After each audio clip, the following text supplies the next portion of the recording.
So the billion-dollar question is whether or not the Joker is going to make $1 billion at the box office. Is the Joker going to hit $1 billion?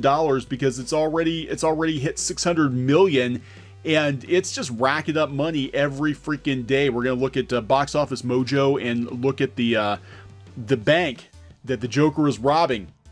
He's robbing other movies of their chance to make any money, I think, at this point. So we're going to talk about that. We're going to talk about how some people don't think it's going to make $1 billion because it's got competition coming from what, Maleficent? Yeah, Maleficent. I don't think Maleficent's going to do much to the Joker. It's a totally different audience, and frankly, the first movie I thought was kind of balls. Didn't really care for it. Didn't like that they turned Maleficent into a hero. She is one of the most iconic Disney villains of all time. I did not want to see her become a sympathetic character.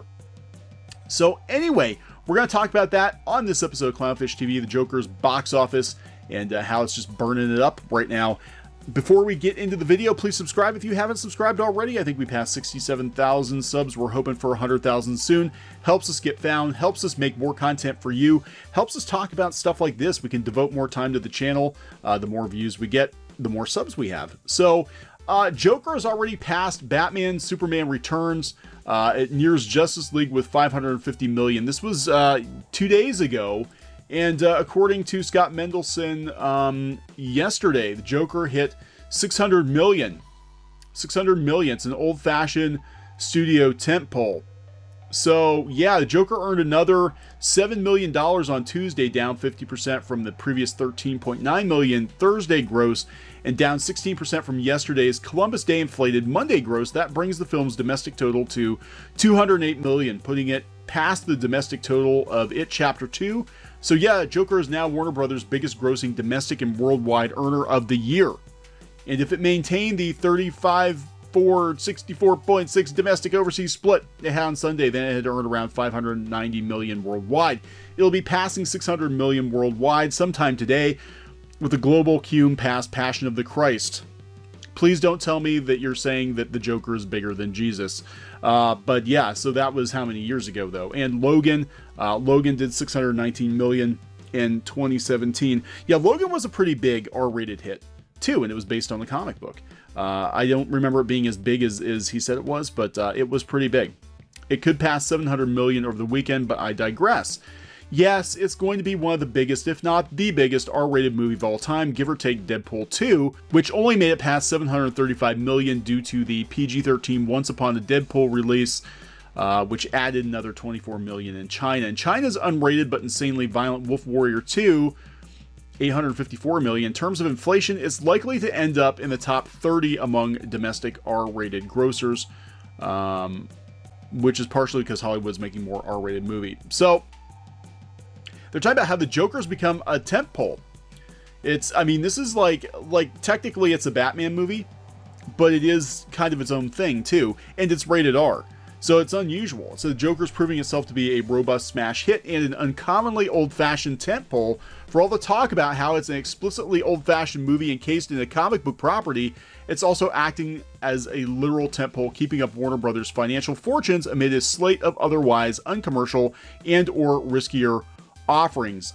They said they had a lot of bombs. They had Godzilla King of the Monsters, which I think was woefully undermarketed. I think they really undermarketed Godzilla. Love Godzilla. Lego Movie 2.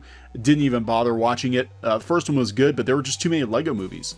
There were too many Lego movies. And right now, Warner Brothers is looking to cut corners. So you put the Joker up against Batwoman, which I talked about earlier today, in the Arrowverse, how it's declining. So people could say, well, maybe the interest in DC Comics characters is waning. No, I think it's how you're doing them and which characters you're choosing. It's how you do it. But yeah, it's already past Batman. It's already past. Let's see. It's probably not gonna pass Aquaman or Wonder Woman. But some people are like, there's no way that Joker is gonna hit $1 billion at the box office.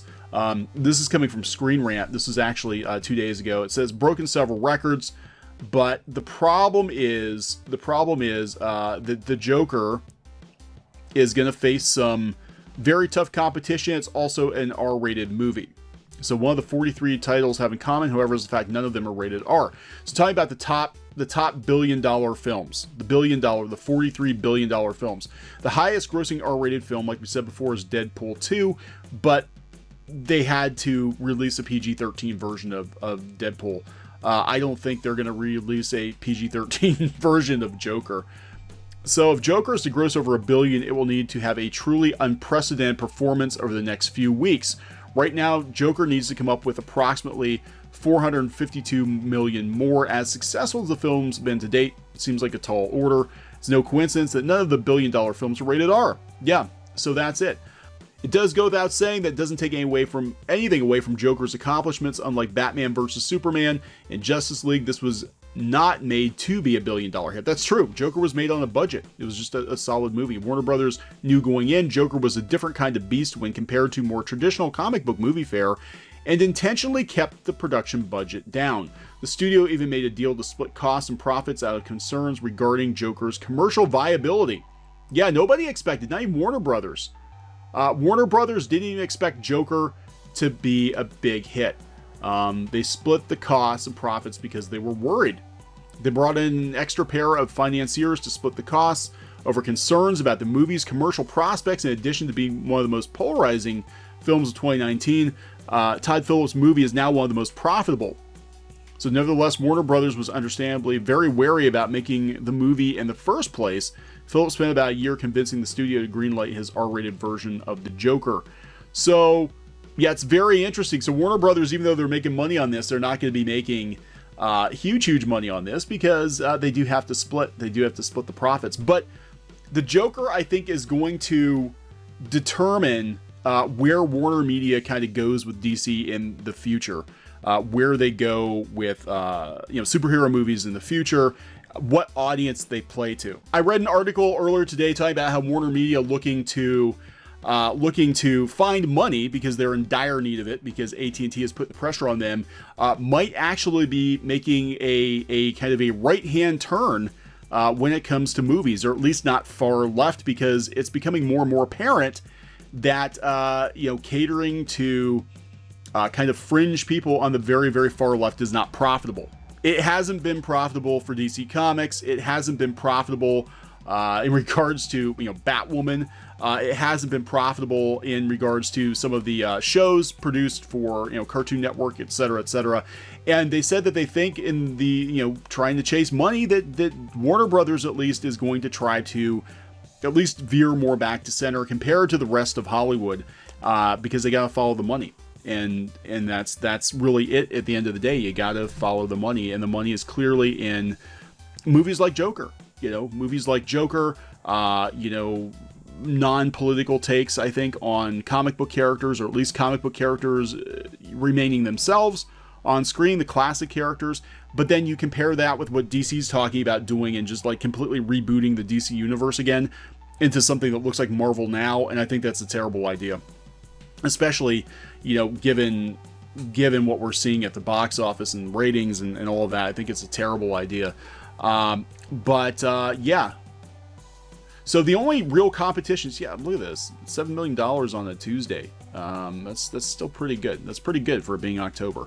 Most people are working. The only real competition for Joker this weekend is Maleficent. Zombieland 2 comes out too. I don't know if Zombieland 2 is going to bump Joker down, but they do share a similar demographic, I think. Maleficent, I'm hearing no buzz at all for this movie. It might do okay. I forgot, honestly, that there was even another Maleficent movie coming out. I really did. I think this is going to wind up being like Alice in Wonderland 2, where the first one was a big hit, but it's been so long after the first one that nobody really cares anymore. And at this point, people are so burnt out, I think, on live action Disney movies.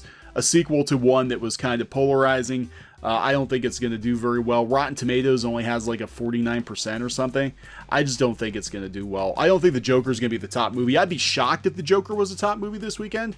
But I mean, that would take Maleficent just tanking really, really hard for that to happen. And they're saying they're expecting it to make $50 million which is a drop in the bucket for Disney, I know. But, you know, going forward, this probably would have been a Disney Plus thing. You know, I think it would have been direct to Disney Plus.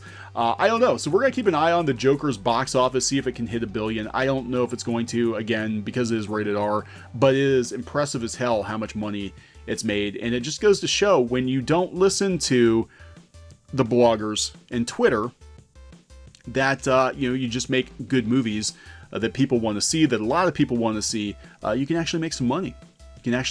So Warner Brothers, I think, is starting to learn you need to stop listening to Twitter. They already banned some of these journalists from asking ridiculous questions on the red carpet of Joaquin Phoenix and Todd Phillips, and it's good. I think more companies are going to see that, like, you can't take that hard left turn without there being financial repercussions. So we'll see. But we're going to keep an eye on this. Please subscribe for more pop culture news, views, and rants on Clownfish TV. We'll have more videos later today. Hey guys, thanks for watching Clownfish TV. Please consider supporting the channel. Go to clownfishsupport.com. That's clownfishsupport.com. And if you want to join our community, go to clownfishtalk.com. That's clownfishtalk.com. Please subscribe, ring the bell for notifications. We will talk to you next time.